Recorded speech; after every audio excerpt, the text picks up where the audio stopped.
கூட்டணிக்கு அழைக்கிறாருன்னு இவர்கிட்ட போய் யார் சொன்னா? ஒரு ஒரு துன்பத்துல ஒரு துயர சம்பவம் நிகழ்ந்து விட்டது. அதுல ஒவ்வொருக்கும் ஒரு பார்வை, ஒவ்வொருக்கும் ஒரு கருத்து இருக்கிறது. ஜனநாயக நாட்டிலே கருத்து சொல்வதற்கு எல்லோருக்கும் உரிமை இருக்கிறது. இவர் கருத்து கந்தசாமி தன்னுடைய இருப்பை காட்டிக் கொள்வதற்காக தஞ்சாவூர்ல இருந்துகிட்டு ஒரு கருத்து சொல்லியிருக்கிறாரு. அதுலயும் ஒரு இயக்கம் துவங்குவது எதற்காக? மக்களுக்கு சேவை செய்வதற்காக, மக்களுக்கு தொண்டாற்றுவதற்காக.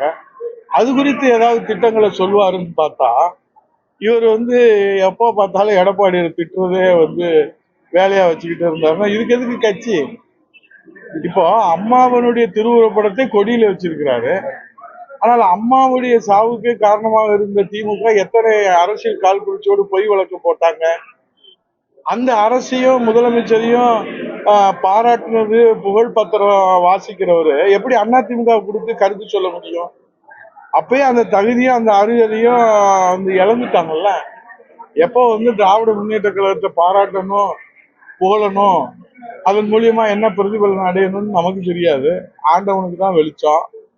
ஆனா அது சொன்னதற்கு பிறகு நீங்க அண்ணா திராவிட முன்னேற்ற கழகத்தை பத்தி நாங்க எடப்பாடியார் யாரோட கூட்டணி சேர்ந்தா உங்களுக்கே கவலை, உங்களுக்கே வருத்தம், பாரதிய ஜனதா கட்சி யாரோட கூட்டணி சேர்ந்தா உங்களுக்கே வருத்தம், உங்களுக்கே கவலை, நீங்க தான் வெளியே போறேன்னு போயிட்டீங்க. அதுக்கப்புறம் கருத்து கந்தசாமியா நீங்க கண்ணை மூடிக்கிட்டு கருத்து சொல்றதுனால தமிழ்நாட்டு மக்கள்கிட்ட என்ன உங்களை நம்பி வந்த தொண்டர்களுடைய நிலையே கேள்விக்குறியா இருக்கு. நீங்க கட்சி ஆரம்பிக்கும் போது எத்தனை பேர் உங்களோட இருந்தாங்க? எத்தனை தளபதிகளா நீங்க வச்சிருந்தீங்க? அம்மா வளர்த்து விட்ட தளபதிகளா உங்க தளபதியா நீங்க அடையாளம் காட்டுனீங்க.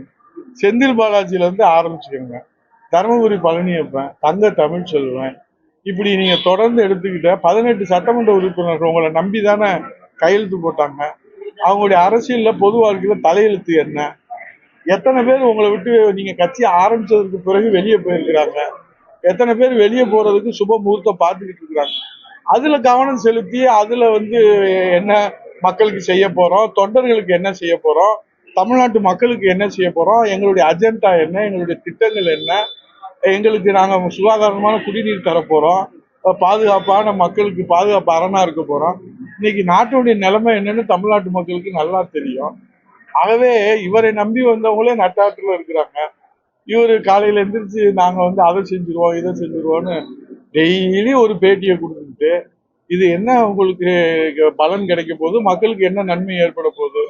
ஆகவே இதெல்லாம் உங்க பேட்டினால மக்களுக்கு துளி அளவு நன்மை ஏற்பட போவதில்லை.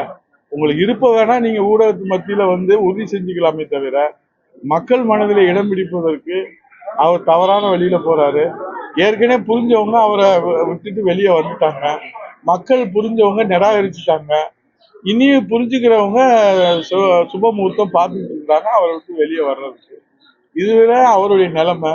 இதுல அவரு வீட்டே ஓட்ட விழுந்து போய் கிடக்கு. இதுல இருந்து மற்றவங்க அவங்க கூட்டணிக்கு அழைக்கிறாங்களா அழைக்கலையான்னு உங்களுக்கிட்ட கவலை. உங்க நிலை என்ன அதை மட்டும் சொல்லிட்டு போயிட்டே இருக்க வேண்டியதான்.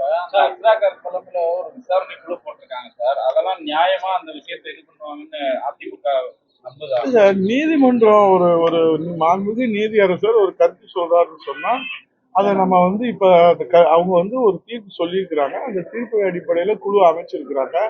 அதுல நியமிக்கப்பட்ட அதிகாரிகள் நியாயமான அனுபவத்தை கொண்டவர், நீண்ட நெடிய நடுநிலையான ஒரு அனுபவத்தை கொண்டவர் என்பது நீதியரசருடைய பார்வையில அதை அமைச்சிருக்கிறாங்க.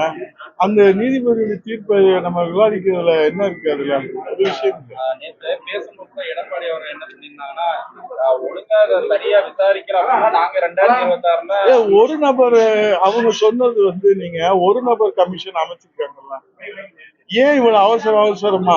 அப்போ உங்க காவல்துறை மீது ஸ்டாலின் கையில இருக்கிற காவல்துறை மீது ஸ்டாலினுக்கே நம்பிக்கை இல்லையா என்பதுதான் கேள்வி.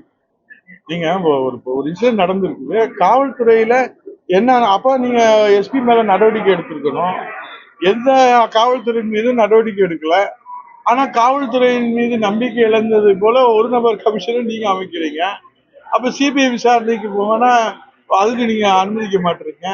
கள்ளக்குறிச்சி சம்பவத்துக்கு போகவே இல்லை, ஆனால் சிபிஐக்கு நீங்களே பரிந்துரை செய்யறீங்க. இங்க போறீங்க, நிலவரத்தை பாக்குறீங்க, ஆனா சிபிஐக்கு பரிந்துரை செய்ய மாட்டீங்க.